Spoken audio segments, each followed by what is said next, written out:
புதுசா ஒருத்தன் கல்யாணம் ஆனவன் அவன் மனைவியை ரொம்ப ஆசைப்பட்டு கட்டிட்டு வந்திருக்கான்.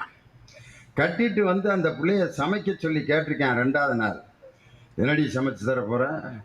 அவ சொல்லியிருக்கா, எனக்கு ஒன்றும் அப்படி வீட்டில் ஒன்றும் சொல்லி கொடுக்கல மாமா, ரவை உப்புமா மட்டும் கிண்டி பழக்கம் இருக்கு, அது ஒன்று தான் தெரியும். உப்புமா கிண்டி தரட்டா?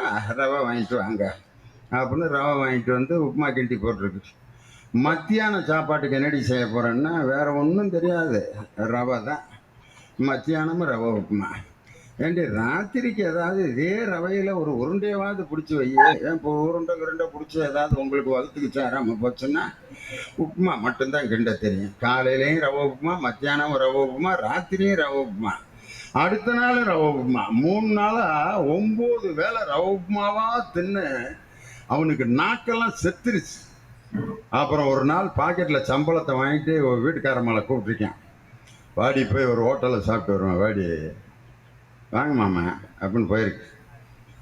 சாதாரண ஹோட்டலுக்கு போகாமல் ஸ்டார் ஹோட்டலுக்கு போயிருக்கேன். சாதாரண ஹோட்டலுக்கு ஸ்டார் ஹோட்டலுக்கு என்ன வித்தியாசம்னா, வெளிச்சத்தில் சோறு போட்டான்னா சாதாரண ஹோட்டல், லைட்டை அமுத்திட்டு ஒரு அரை வெளிச்சத்தில் சோறு போட்டான்னா அதுக்கு பேர் ஸ்டார் ஹோட்டல்.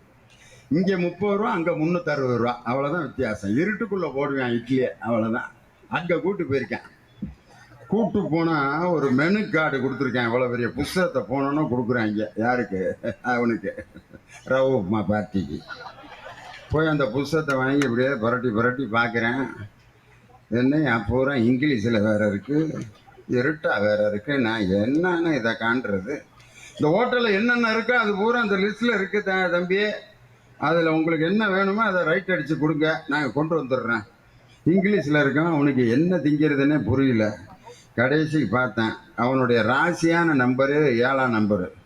அப்படியே பார்த்தேன், 7ஆம் நம்பருக்கு நேராக இருக்க ஒரு பொருளை ரைட்டை போட்டு 2 பிளேட் கொண்டு வாயான்ருக்கேன். அவன் எதை ரைட்டு போட்டிருக்கான்னா ரவை உப்புமாவை போட்டிருக்கேன்.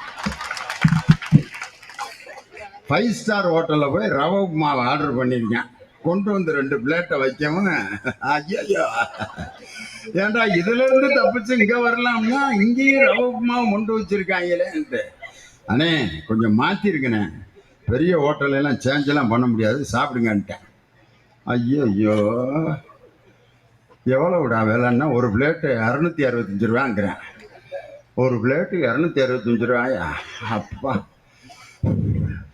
560 ரூபா கொடுத்து ரவை உப்புமாவை இங்கே வந்து இங்கே வேண்டியிருக்கேன்ட்டு குருட்டு கோழி தவிட்ட முழுங்கின மாதிரி 2 கப்புன்னு சாப்பிட்டுட்டு இனி வேறு ஏதாவது ஆர்டர் பண்ணலாமான்னு இந்த நோட்டை பார்த்துருக்கேன். ஐயோ அது பூரா ரவை உப்புமா மாதிரியே இருக்குது அப்படின்ட்டு பக்கத்து மேஜையை பார்த்துருக்கேன். அந்த நேரம் பார்த்து ஒருத்தன் நல்ல சிக்கனு புரோட்டா சாப்பிட்டு சப்ளையரை கூப்பிட்டு, அவனுக்கு இன்னும் 2 புரோட்டாவும் சிக்கனும் சாப்பிடணும்னு ஆசைப்பட்டு சப்ளையரை கூப்பிட்டு ரிப்பீட் அப்படின்னு இருக்கான். ரிப்பீட்னா இன்னும் 2 புரோட்டாவும் சிக்கனும் கொண்டு வான்னு அர்த்தம். நம்ம ரவை உப்புமா பார்ட்டி அந்த மேட்சை அப்படியே பார்த்துட்டு, இங்கே ரிப்பீட்னா தான் புரோட்டாவும் கோழியும் கொடுப்பாங்க போல இருக்குன்ட்டு, தம்பி அப்படின்ட்டு அவன் பிளேட்டை காமிச்சு ரிப்பீட் அப்படின்னு இருக்கான். திரும்ப 2 பிளேட் ரவை உப்புமா, 4 பிளேட் ரவை உப்புமாவை கிட்டத்தட்ட 1300 ரூபா கொடுத்து தின்றுருக்காங்க. யாரு? புருஷன் முட்டாட்டு 2 பேர்.